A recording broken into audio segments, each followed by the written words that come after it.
Bienvenue sur Africa 24 dans cette nouvelle édition du Non-Stop Info. Voici les titres de l'actualité. Crise institutionnelle au Soudan en plein processus de transition politique.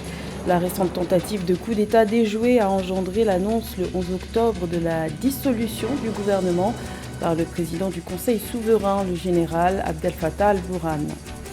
Le compte à rebours pour l'entrée en vigueur de l'Agence africaine du médicament, AMA, est lancé. Cette agence devrait officiellement débuter ses activités en novembre prochain, avec l'ambition de devenir l'un des systèmes les plus efficaces au monde de réglementation des médicaments. Et plus de 60% des pays africains ont interdit l'usage des sacs plastiques, mais la présence de ces polluants persiste malgré les législations. C'est notamment le cas au Cameroun où l'ONG Greenpeace milite pour que la suppression des emballages plastiques soit effective. Mais tout d'abord, le Botswana pourrait faire machine arrière en ce qui concerne les droits des personnes homosexuelles dans le pays. Le gouvernement botswanais a demandé ce mardi 13 octobre la repénalisation de l'homosexualité lors d'une audience devant la Cour d'appel, estimant qu'il s'agit d'une question politique et non juridique. Rappelons qu'en juin 2019, la justice du Botswana avait rendu un jugement historique en supprimant l'interdiction de l'homosexualité en vigueur dans le pays. Il est à noter que sur le continent, l'Afrique du Sud est le seul pays autorisant le mariage gay légalisé en 2006. Le ton monte chaque jour au Soudan entre les civils et les militaires qui se partagent le pouvoir. Dernier événement en date, l'annonce de la dissolution du gouvernement le 11 octobre par le président du Conseil souverain, le général Abdel Fattah al-Burhan.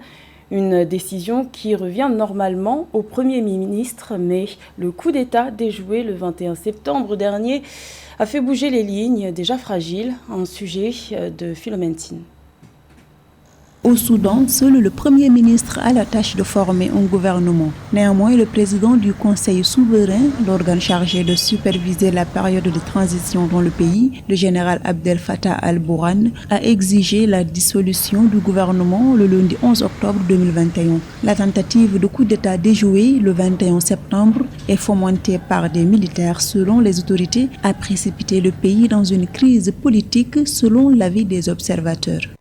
Tout à fait. Nous sommes dans le cadre d'une crise institutionnelle déclenchée à la suite de la tentative de coup d'État qui a eu lieu il y a 3 semaines de cela. Il y a un climat de méfiance entre l'exécutif et le gouvernement. Car le président actuel de la transition estime que sa sécurité devait être garantie par le ministre de la Sécurité. Face à un tel manquement constitutionnel, le président estime qu'il faut mettre fin aux prérogatives du gouvernement actuel. Donc voilà autant de tensions aujourd'hui qui vont malheureusement ralentir l'agenda politique de cette transition dont les élections sont prévues pour très bientôt. Donc il est donc important que la communauté internationale puisse accompagner les deux parties dans le cadre d'une médiation internationale pour que nous puissions avoir un accord global de cohabitation entre les deux parties. Civils et militaires se partagent le pouvoir au Soudan. Le camp des militaires ne manque surtout pas d'attaquer le gouvernement civil et estime être la seule force crédible à même de protéger la transition soudanaise. Les civils, quant à eux, accusent l'armée de n'avoir pas respecté le document constitutionnel signé en août 2019 et appellent à une refonte générale des forces de sécurité. Les difficultés de cohabitation étaient prévisibles, d'autant plus qu'il s'agit d'une coalition hétéroclite de partis politiques et d'associations qui ont permis évidemment le renversement du président El-Béchir. Donc on peut comprendre déjà alors qu'il y a un certain climat de méfiance. Nous avons une course contre la montre dans le cadre de la préparation de la sortie de crise pour que les différentes parties puissent se repositionner dans le Soudan après transition. Donc cela peut justifier aujourd'hui des actes d'intimidation, même des tentatives de déstabilisation de part et d'autre. L'Organisation des Nations Unies craint que le processus de transition au Soudan ne vole en éclats. La situation actuelle du pays rappelle la fragilité du processus de transition démocratique entamé depuis plus de 2 ans suite à la destitution d'Omar El-Béchir. Le Burkina Faso tente de sauver la campagne agricole 2021-2022 marquée par des inondations mais aussi par des sécheresses. En réduisant au maximum les pertes, c'est dans ce contexte que la Banque agricole ambitionne de lancer une ligne de crédit de 15 milliards de francs CFA. Le but, empêcher le bradage des récoltes. Les explications de Amenej. Suite à une ligne de crédit de 15 milliards de francs CFA de la Banque agricole, le Burkina Faso met en place un modèle paysan basé sur le varantage.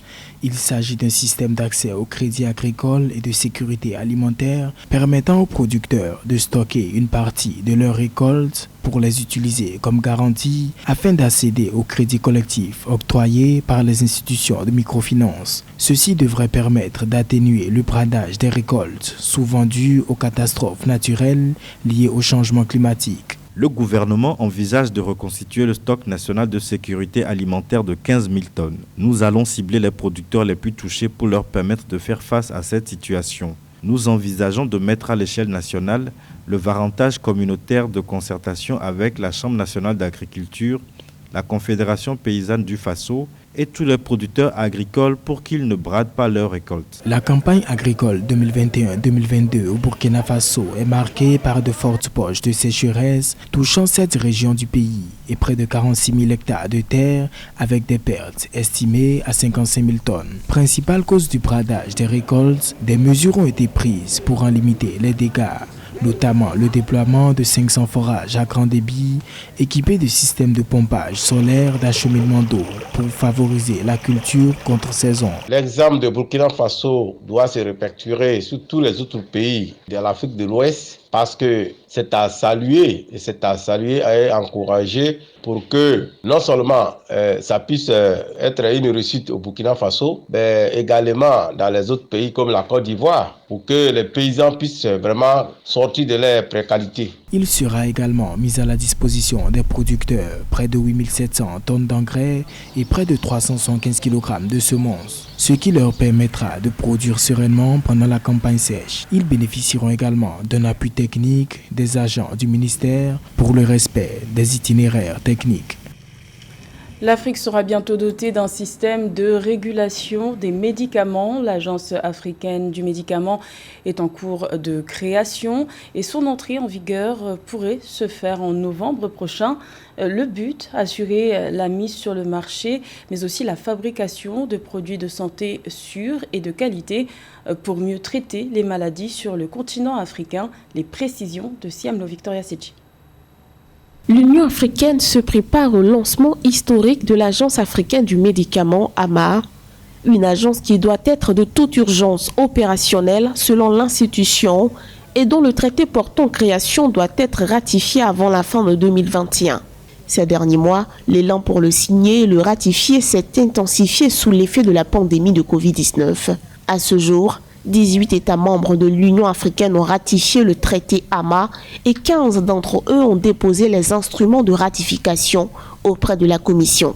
AMA complétera le travail des centres africains de contrôle et de prévention des maladies en comblant l'écart dans le renforcement des systèmes de réglementation des produits médicaux dans la protection de la population africaine contre les risques associés à l'utilisation de produits et technologies médicaux de qualité inférieure et falsifiés.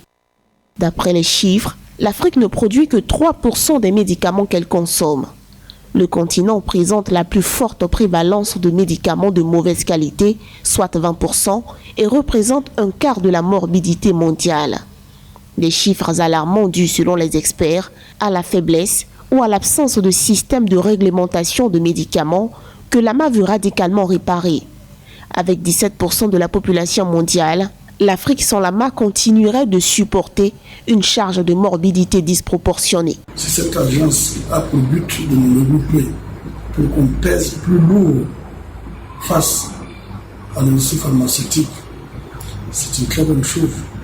D'autant que ça nous permettra à terme, par exemple, d'exploiter rationnellement la pharmacopée traditionnelle africaine.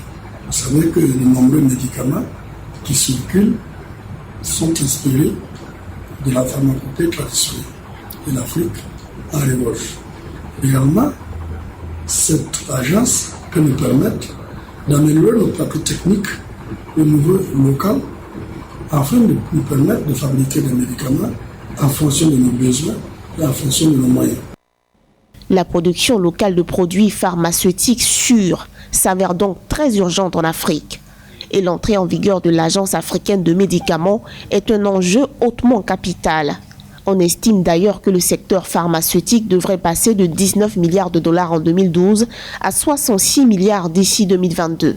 Le secteur de la santé et du bien-être devrait représenter, lui, près de 259 milliards de dollars en 2030, avec plus de 16 millions d'emplois créés. Madagascar connaît une grave crise alimentaire en raison du réchauffement climatique auquel le pays ne participe que très peu. La grande île fait face à la pire sécheresse depuis 40 ans. Depuis 4 ans, les pluies se font rares. Le manque d'eau touche les récoltes et donc les moyens de subsistance des populations. C'est un sujet de Anthony à Tangana. Madagascar en proie à la famine. Dans la région sud du pays, plus d'1 million de familles sont actuellement frappées de plein fouet par une sécheresse exceptionnelle, la plus grave depuis 40 ans d'après les Nations Unies. Une situation compliquée privant certaines familles de nourriture pendant des jours, c'est le cas notamment d'Ali, marié et père de 6 enfants, devenu totalement impuissant face à ce calvaire.